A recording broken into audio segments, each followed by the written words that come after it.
Amén. Vamos a estudiar sobre la bondad de Dios. Dice que te guía al arrepentimiento en el cual no hay pesar. Romanos 2, versículo 4. Romanos 2, 4. Vamos a ver en esta enseñanza que la tristeza hace mucho daño al cuerpo. Mucho daño. Y a veces uno está alegre con la gente, pero cuando uno está solo, le viene mucha tristeza a uno. Dice en Romanos 2:4, o tienes en poco la riqueza de su bondad, tolerancia y paciencia, ignorando que la bondad de Dios te guía al arrepentimiento, dice.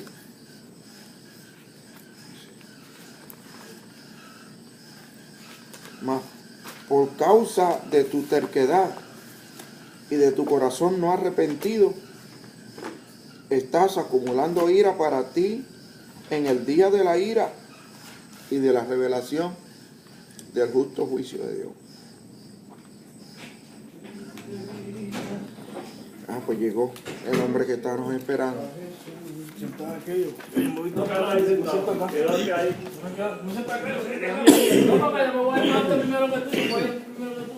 Tú no te vas de aquí si Dios te trajo, tú no te vas a ir. Tú no te puedes ir. Tú no te puedes ir. Estamos en Romanos 2, 4.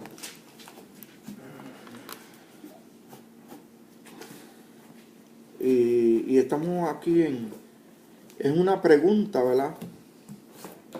Sobre el juicio de Dios. Lo leemos completo. Por lo cual no tienes excusa, hombre, quien quiera que seas, tú que juzgas, pues al juzgar a otro, a ti mismo te condenas, porque tú que juzgas practicas las mismas cosas. Y sabemos que el juicio de Dios juntamente cae sobre los que practican tales cosas. Y es una pregunta ahora. Y piensas esto, hombre, tú que condenas a los que practican tales cosas y hacen lo mismo, que escaparás del juicio de Dios. Luego dice, es una pregunta, es otra pregunta más. O tienes en poco las riquezas de su bondad y tolerancia y paciencia, ignorando que la bondad de Dios te guía al arrepentimiento. La otra Biblia que tenía yo de las Américas dice, del cual no hay pesar. O sea, que el arrepentimiento no te deja pesar. Al contrario, te quita el pesar, ¿verdad? La tristeza. En 2 Corintios 7:10. 2 Corintios, Nelly. 2 Corintios 7:10.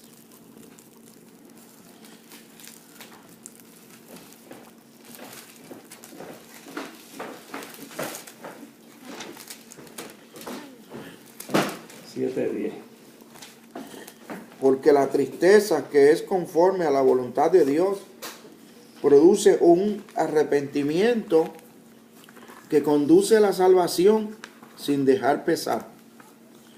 Pero la tristeza del mundo produce muerte. Y la palabra muerte significa separación. Cuando alguien te causa tristeza, sea de tu familia, sea de tu padre, de tu madre, de un hermano, de una hermana, de un tío, de un abuelo, de un abuelo, te produce separación, te separa. Esa tristeza te separa de esa persona. Y la palabra muerte aquí lo que significa es separación. Eso es muerte, separación, que te separa. La iglesia pasa mucho eso. Las iglesias. Hay gente que no oran. Y después vienen y hablan y hieren a los demás. Hieren. El mismo enemigo los usa, ¿verdad? Pero esa tristeza produce muerte, separación. Pero dice que la tristeza que es según Dios nos guía al arrepentimiento, del cual no hay pesar. ¿Qué significa arrepentimiento? Arrepentimiento significa dar la vuelta, regresarse por el camino por donde uno iba. Muerte significa alejarse. Arrepentimiento significa regresar. Que es un regreso. Eso es arrepentimiento, que uno da la vuelta y se regresa. Mas la Biblia dice que uno debe reparar los daños que uno causó cuando uno iba enojado, con tristeza. Cuando uno se arrepiente, uno debe reparar los daños. ¿Verdad? Entonces, tenemos otra escritura aquí, que está en el Salmo 32, versículo 1 al 19. Salmo 32. Esto es un salmo muy famoso de David, ¿verdad? David estaba triste. Era un hombre muy cerca con Dios. Vivía bien cerca con Dios porque era justo y siempre vivía orando y cantándole a Dios. Dice, en ti, oh Señor, me he refugiado. Jamás sea yo avergonzado. Ese no es. Dichoso el que perdona su culpa. Sí. Y que fue el Salmo 32. Léelo. Que yo me pasé. Dichoso al que perdonan su culpa y queda cubierto su pecado.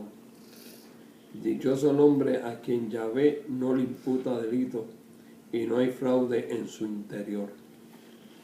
Guardaba silencio y se consumía mi cuerpo, cansado de gemir todo el día, pues descargabas día y noche tu mano sobre mí. Mi corazón cambiaba como un campo que sufre los ardores del estío. Reconocí mi pecado y no te oculté mi culpa.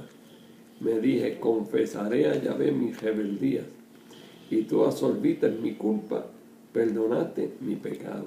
Por eso, quien te ama te suplica, llegada la hora de la angustia, y aunque aguas caudalosas se desborden, jamás le alcanzarán. Tú eres mi cobijo, me guardas de la angustia, me rodeas para salvarme. Voy a instruirte, a mostrarte el camino a seguir, sin quitarte los ojos de encima. Seré tu consejero. No seas lo mismo que caballo o mulo sin sentido. Rienda y freno hacen falta para domar su brío. Copiosas son las penas del malvado, mas a quien confía en Yahvé le protege su amor. Alegraos en Yahvé, justos, exultad, gritad de gozo los de recto corazón. Eso. Aquí, mayormente, yo me miré bien aquí el verso 3. Dice, mientras callé mi pecado, dice, mi cuerpo se consumió con mi gemir durante todo el día. Parece que este salmo lo escribió después que pecó David.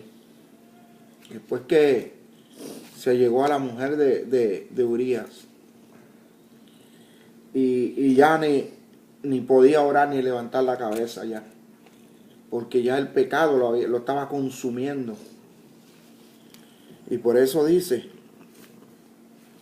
mientras callé mi pecado, dice, mi cuerpo se consumió con mi gemir durante todo el día. porque de día y de noche tu mano pesaba sobre mí. Mi vitalidad se desvanecía con el calor del verano. Te manifesté mi pecado y no encubrí mi iniquidad. Y dije, confesaré mis transgresiones al Señor, y tú perdonaste la culpa de mi pecado. Y tú perdonaste la culpa de mi pecado. Qué interesante, ¿verdad? Por eso en el verso 1 dice, cuán bienaventurado es aquel cuya transgresión es perdonada y cubierto su pecado. Cuán bienaventurado es el hombre a quien el Señor no inculpa de iniquidad y en cuyo espíritu no hay engaño. Es una bienaventuranza, es una bendición allí, ¿verdad? Usted está hablando de la gente que Dios perdona, de la gente que Dios restaura, ¿verdad? Está hablando de la iglesia, por supuesto. Entonces, la tristeza que tenía David en su corazón, dice que le secó los huesos. Se secaron mis huesos, dice. Como mi verdor de primavera se convirtieron como en hierba seca del verano, en un pastizal seco. Entonces que cuando viene caliente el sol todo se seca. Así se secó él, se secaron sus huesos, su vigor.